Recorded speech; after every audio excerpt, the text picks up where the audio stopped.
Viewer discretion is advised. Orioles, I mean this sincerely when I say fuck Armando Benitez. This was total bullshit. I'm not even an O's fan and I'm triggered. Seriously, that made this call ought to be taken out to a field and shot. Starting a season 0-22 and then the next year almost going from worst to first and blowing it on the last day of the season. Also trading Curt Schilling for Glenn Davis. The first of the retro classic designs, Camden Yards set the trend for the new era of MLB ballparks. Built in Baltimore's downtown, the stadium's most notable feature is the B&O warehouse, which sat empty before the park opened in 1992. The Orioles used the building for offices and retail outlets. It has been hit only once by a batted ball in 1993 during the Home Run Derby. You probably knew about this one, as it is not only the modern era single team record for runs in a game, it's also the biggest blowout. The amount of runs scored are almost as many characters as there are in Jared Saltalamacchia's name. The Rangers pounded out 6 home runs, 2 doubles, and probably stopped scoring because they got tired from running around the bases. What's funny is the Orioles actually led 3-0 after 3 innings, and then the wheels came off. The Rangers scored all of their runs in just 4 different at-bats, 10 coming in the 8th. Every Ranger starter had at least 2 hits. Travis Metcalf, the lone substitute, also had a hit. A grand slam. Brian Burris caught it hard. 0.2 innings pitched, 8 runs, all earned. Paul Shuey topped him with 9. And somehow, Wes Littleton earned a 3-inning save in a game which his team won by 27 freaking runs. Did I mention the Rangers were a last place team that year? Ouch, Baltimore. Ouch.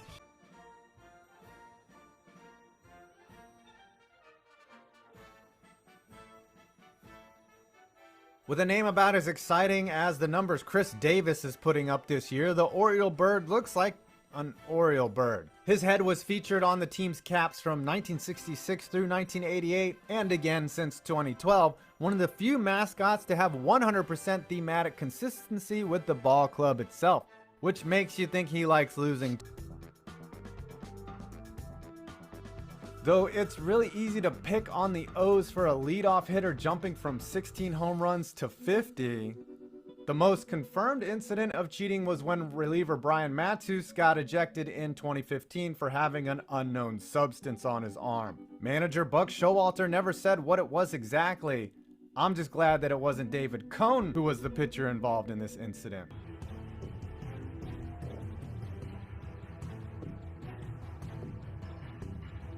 A place with some odd incidents, including a fatal escalator accident in 1964 and a small plane crash in 1976.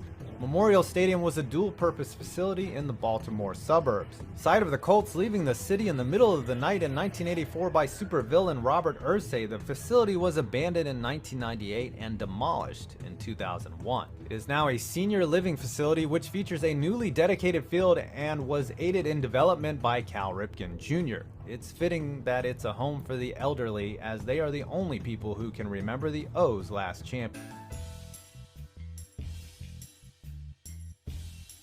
Another older stadium on this list that scores higher than you would think, Ed Smith has nice architectural touches on the outside and was recently renovated to add more roofing over the seats. Gotta protect those fans from using sunblock. Also, the seats inside came directly from Camden Yards as they were reused and recycled. An all-timer, opened in 1992, it ushered in the retro classic style, but since then it's just become a classic. Also, credit has to be given to Peter Angelos for never selling out the name of this place, though I'm starting to think that the fans might be willing to make a trade so that the team will be competitive again. This year, the left field wall received a major alteration, with it being pushed back to Fells Point. Still, one of my favorite places to watch a game. Plus, the crab cakes are delicious.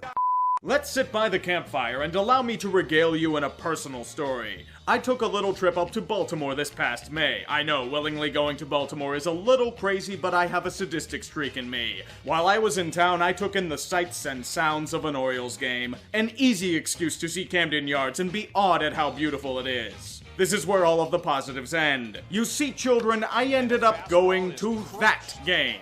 If you're an Orioles fan, you know which one I'm talking about. The game where Dylan Bundy nearly set records for ineptitude. The game where Bundy was serving up so many cookies you'd think it was a bake sale. No outs, 4 home runs given up. This is apparently Baltimore's best pitcher.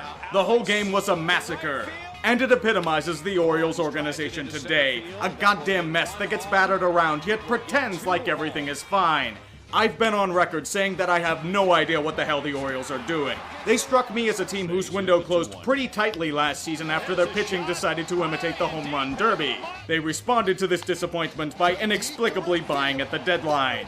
Several months into the season, I still have no idea what they're doing. It's not even that they're mediocre. They are the equivalent of shitting on a baseball diamond, putting on a cheap Orioles flag and selling it at their gift shop on Utah Street. All of that bargain bin hunting and posturing for a playoff spot leaves them with revving up the tank so loudly that even the fucking White Sox are jealous of their efficiency. I didn't know that 127th trimester abortions were allowed, but if they were, the Orioles would be an example of one. If I were to pick a point which emphasizes their thinking, it would be this. Buck Showalter, my old veteran son. Extra innings of the AL wildcard game are upon us. Toronto is lining up some of their best bats in the bottom of the 11th. You have a choice in front of you, sir. Do you choose the white-hot closer who is a Cy Young candidate and will all but lock down this half inning? Or do you go for the mystery box and choose an Ubaldo Jimenez who hasn't been any good in almost 5 years? Choose wisely, Sid. You picked a minute. There's a drive to deep left field and the ball game is over. No, I still cannot tell you what was going through his mind when he did that. To me, this is as bad as Grady Little keeping Pedro in the game. I don't care how good the Orioles did that season, that sort of mistake with the year on the line should have gotten him fired. But alas, Baltimore didn't overreact and Showalter is still here. Acting like the calendar year is still 2014 and he has a great bunch of guys who are this close to breaking through. I'd like the optimistic drugs he is on, please. This is Baltimore's situation in a nutshell.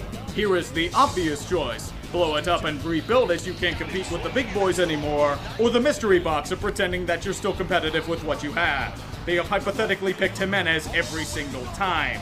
It's not going to fix that total ineptitude on offense. Let's take out our binoculars and see what we can find. Well, it appears to be Manny Machado near single-handedly carrying a bunch of atrophying refuse before his legs collapse on him. We can only wish he is traded to a real team soon enough.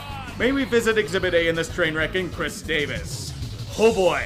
To think that this was the guy that had Peter Angelos break the narrative and throw shitloads of money at. It was a victory for Baltimore. They got their guy. Sure, it had massive risk. The home run was becoming a more common commodity, and power-hitting first baseman can have a brutally unforgiving decline. But Chris Davis is the face to bring asses to the seats. The only thing on its ass is Chris's playing ability. The worst-case scenario hasn't just happened, it's in its nuclear winter. Chris Davis is well on his way to having the worst season ever recorded by a position player.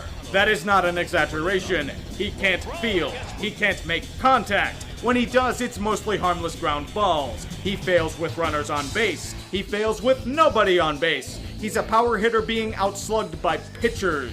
His only proficiency is in whipping. He's always been a strikeout king, and it's the only thing that's remained with him this season. They are paying him $21 million to do this. Is it any wonder why Jim Palmer threw him into an open fire on live television? Of course he's hurt by it. Nobody wants to have reality rubbed in their faces, but here's a reality that needs to be. He's not even halfway into this contract. I can't wait for the revival of Bobby Bonilla Day in 20 years' time. But it's not just him. Most of their top guys have blown up in their faces. Mark Trumbo had an outstanding bounce-back season with the club a few years ago. He gets a Hardy extension, and goes back to being a strikeout magnet who still can't play defense. Jonathan Scope had an all-star caliber year last season. You know what happens if I'm talking about him. He gets injured and proceeds to regress dramatically to the point where you have to question whether or not they tender him in the offseason. That rock-solid closer Zach Britton, injured. Hasn't played a game until mid-June. Speaking of injuries, Darren O'Day has had a ton of them too. And then there's that grand old pitching core.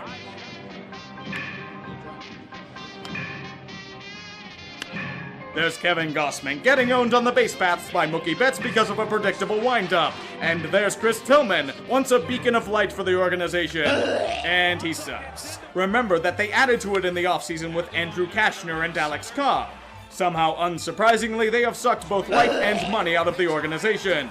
Now I know what they mean when Dylan Bundy is their best pitcher. The guy that nearly set records for ineptitude is their best pitcher. Disgusting. But do you know what this team needs? Some more dumpster diving!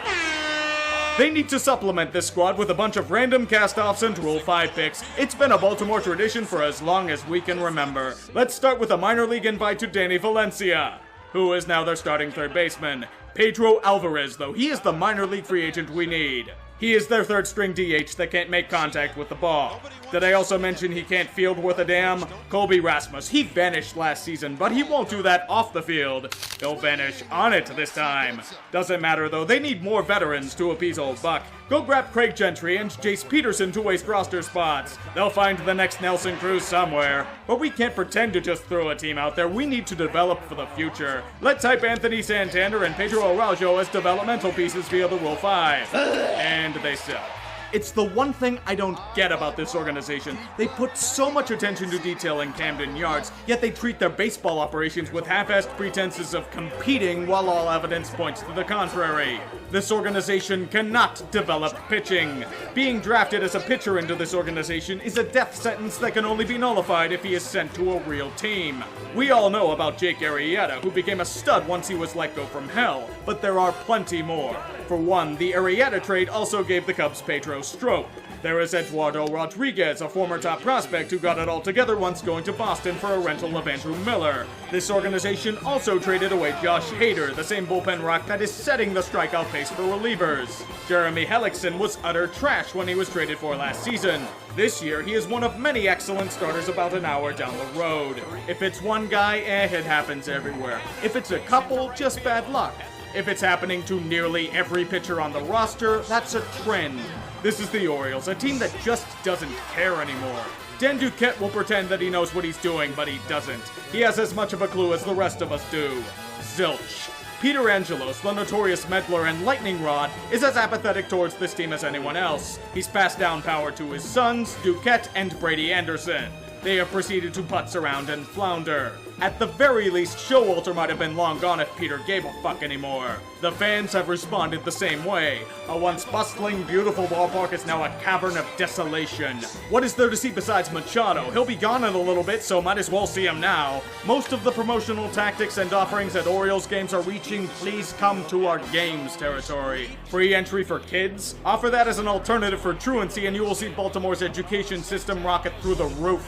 Why would anyone watch this? This team is a zombie. They merely drift around aimlessly, grasping at anything that comes near them. Nothing is being done. Nobody is being held accountable. They just reminisce about 1983 and call it a day. And they want to apparently add to this mess with Hanley Ramirez? The fuck is that gonna do? Past prime Hanley isn't going to get you to the playoffs. Fuck, it won't even get you to 500. If you're lucky, you'll get a random minor leaguer at the deadline. Keep pretending that you're still contenders. Because guess what happens in the offseason? Manny Machado, the only reason why you're relevant, is a free agent and wants to play for a contender. He gone.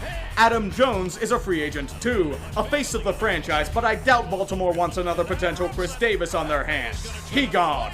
Zach Britton is also a free agent. He is a Scott Boras client, which means he's going to test free agency and Baltimore isn't keeping him without a massive overpayment. He gone. I only wish they'd stop wasting the talents of Gary Thorne and let him announce hockey games again, but I can only wish for so much. Orioles, let me put this to you in terms you'll understand. You are done. This reality has been staring you in the face since last season, but you've chosen to avoid it. The longer you stay the course, the more fucked you'll be for the inevitable rebuild. I expect you'll continue to keep your heads in the sand and do nothing, but one could be surprised. Just chuck the goddamn team into the Chesapeake and be done with it.